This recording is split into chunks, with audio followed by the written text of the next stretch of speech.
তার শরীরটা ভালো থাকে। ওয়াইদা ফাসাদাত, আর যদি সেই টুকরাটা নষ্ট থাকে, জরাজীর্ণ থাকে, খারাপ থাকে, আল্লাহর হাবিব বলেন ফাসাদাল জাসাদু কুল্লুহু, আল্লাহর হাবিব বলেন ভিতরটা যদি খারাপ থাকে অল বডিটা খারাপ হয়ে যায়। চিৎকার মেরে কন্যা আল্লাহু আকবার। এরপর আল্লাহর হাবিব বলেন আলা সাবধান, ওই টুকরাটা কি জানোনি? ওই টুকরাটা হলো ওয়াহিয়াল কলব, ওই টুকরাটা হলো কলব, ওই টুকরাটা হলো কলব। বান্দা যখন একটা গুনাহ করে কলবের মধ্যে একটা কালো দাগ পড়ে যায়। বান্দা যখন দুইটা দাগ গুনাহ করে ওই কলবের মধ্যে দুইটা দাগ পড়ে যায়। বান্দা যখন তিনটা গুনাহ করে ওই কলবের মধ্যে তিনটা গুনার দাগ পড়ে যায়। পৃথিবীর কোন উপাদান দ্বারা ওই দাগ পরিষ্কার করা যায় না। ওই দাগ যদি পরিষ্কার করতে হয় একমাত্র একজনের জিকিরের মাধ্যমে সেই জায়গাটা পরিষ্কার হয়ে যায়। জবানটা খুলে বলুন তিনি কে? এই জন্য যুবক ভাইয়েরা আমার, একজন আরেকজনের কাছে আমানত দিবেন। আমাকে বলা হয়েছে মুমিনের পরিচিতি নিয়ে আলোচনা করার জন্য। যদি আপনি মুমিন হতে চান, কোরআনের ভিতরে আল্লাহ রাব্বুল আলামিন কোরআনে বলে দিয়েছেন ইন্নামাল মুমিনুনাল্লাযীনা আমানু বিল্লাহি ওয়া রাসূলিহি। যদি আপনি মুমিন হতে চান, মুমিন কেবলমাত্র তারাই, ইন্নার পরে মা এসেছে, মুমিনদের জন্যই সীমাবদ্ধ। আর মুমিন তো তারাই হবে আল্লাযীনা যাহারা আমানু, ঈমান এনেছে, বিল্লাহি আল্লাহর উপরে, ওয়া রাসূলিহি এবং রাসূলের উপরে, সুম্মা লাম ইয়ারতাবু এরা কখনো আল্লাহ রাব্বুল আলামিনকে কোনোদিন আল্লাহ নিয়ে কোনো কিছু নিয়ে কোনোদিন তারা সন্দেহ পোষণ করেনি। বিনা সন্দেহের অবকাশে যেই মানুষটা আল্লাহকে না দেখো বিশ্বাস করে, যেই মানুষটা না দেখে নবীর জন্য জীবনটা দিয়া দেয়, আল্লাহ রাব্বুল আলামিন বলতেন সুম্মা লাম ইয়ারতাবু, যাদের সম্পর্কে সে কোনোদিন সন্দেহ করেনি, ওয়াজাহাদু এবং তারা জিহাদ করেছে, চেষ্টা করেছে। এই জিহাদ করাটা বিআমওয়ালিহিম তাদের ধন সম্পত্তির মাধ্যমে, ওয়া আনফুসিহিম এবং তাদের জান দেওয়ার মাধ্যমে। ঈমানদার হলো তারা যারা জানে এবং মালে আল্লাহর জন্য জীবন দেয়, আল্লাহর জন্যই মাল ব্যয় করে। আজকে আমি নিঃসন্দেহে বলতে পারি এই মাহফিলটা সাজাইছেন ঈমানদার হইয়া, মাহফিলটা সাজাইছেন, কথা কোন ঠিক কিনা? এই মাহফিলে এসেছেন ঈমান নিয়ে এসেছেন, কথা বলেন ঠিক কিনা বলেন? এ যুবক কোন রূপ করে বলে দিয়ে যাই, এই মাহফিলটা সাজাইছেন জানে মালে অনেক পরিশ্রম করেছেন। ঈমানদারের সংজ্ঞা দিতে গিয়ে আমার আল্লাহ রাব্বুল আলামিন বলে দিয়েছেন, আমার আল্লাহ রাব্বুল আলামিন সূরা হুজরাতের মধ্যে আমার আল্লাহ চমৎকার ভাষায় বলে দিয়েছেন, ওই ঈমানদার হলো তারা যারা জানে এবং মাল দিয়া আল্লাহর পথে জিহাদ করে। আল্লাহ রাব্বুল আলামিন বলেন যারা আল্লাহকে বিশ্বাস করে আর কাজে বাস্তবায়ন করে, যারা নবীকে বিশ্বাস করে আর কাজে বাস্তবায়ন করে, আল্লাহ বলেন উলাইকা হুমুস সাদিকুন।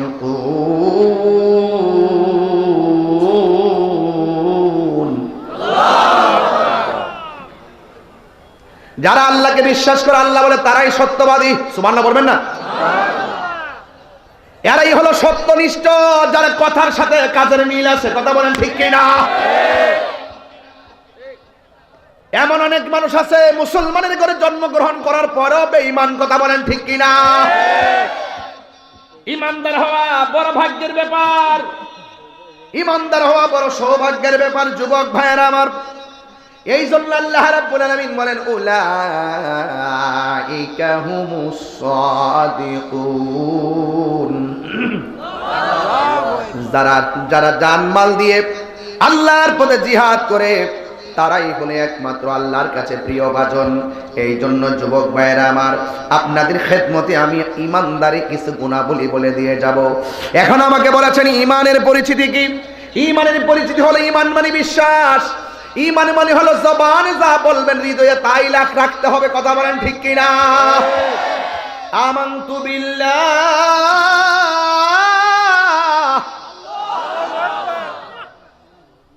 বিশ্বাস করব কাকে? আরো জোরে বলেন কাকে? আল্লাহ বলা হয়েছে আমরা আল্লাহকে বিশ্বাস করি, ফেরেশতাদেরকে বিশ্বাস করি, তাকদীরকে বিশ্বাস করি, আখিরাতকে বিশ্বাস করি, ফেরেশতাদেরকে বিশ্বাস করি, নবী রাসূলদেরকে বিশ্বাস করি। এই বিশ্বাস করার নামই বলে ঈমান। কথা বলেন ঠিক কি না? আর ঈমানদার কাকে বলে? আমার রাসূল বলছেন, قال النبي صلى الله تعالى عليه وسلم لا يؤمن أحدكم حتى أكون أحب إليه من والده وولده والناس أجمعين। আল্লাহ রাব্বুল আলামিন কোরআনে বলে দিয়েছেন, হাদিস শরীফের মধ্যে নবী বলতেছেন, ঈমানদার সেই ব্যক্তি যেই ব্যক্তি মায়ের চাইতে আমি নবীকে বেশি ভালোবাসবে, সন্তানের চাইতে বেশি ভালোবাসবে, ওয়ান্নাসি আজমাইন, সকল মানুষের চাইতে আমি নবীকে ভালোবাসবে।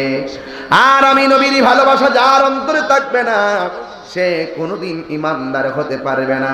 কেমন আমার নবী, আপনার নবী বলে দিয়েছেন, আলা আলা ঈমান আলিমান লা মুহাব্বাত আলা, যার অন্তরে আমি নবীর মহব্বত নাই তার ঈমান নাই। আল্লাহরে সবাই মানে, আল্লাহরে সবাই চিনে, আল্লাহরে সবাই ডাকে, হিন্দুরাও ডাকে, খ্রিস্টানেও ডাকে, বৌদ্ধরাও ডাকে, এরপরও তারা কেন আল্লাহর রহমত থেকে দূরে?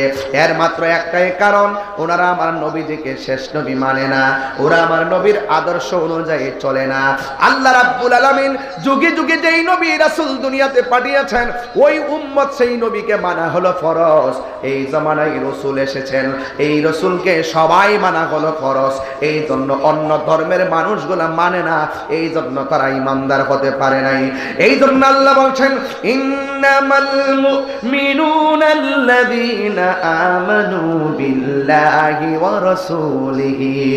শুধু আল্লাহ মানার নাম নবী মানা নয়, নবী মানলেই আল্লাহ মানা হয়।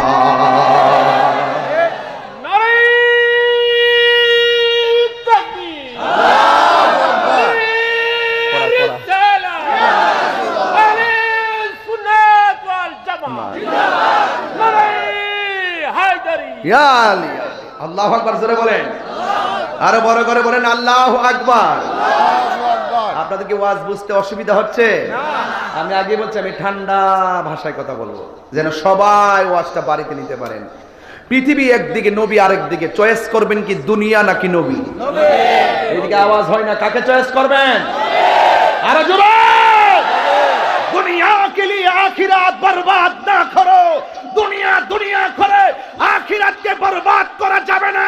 किसी इंसान को खुश करने के लिए अल्लाह को नाराज ना करो।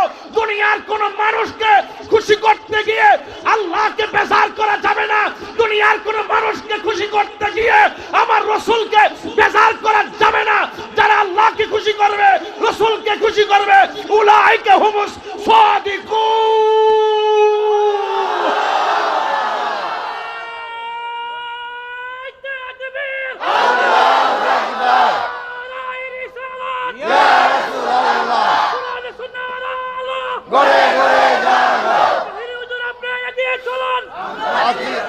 সুদানবাসীর পক্ষ থেকে লাল গোলাপ শুভেচ্ছা, সুদানবাসীর পক্ষ থেকে লাল গোলাপ শুভেচ্ছা। তুমি কে আমি কে, সুন্নি সুন্নি। আল্লাহু আকবার বলেন না কেন? আরো বড় করে আল্লাহু আকবার। কষ্ট হচ্ছে আপনাদের?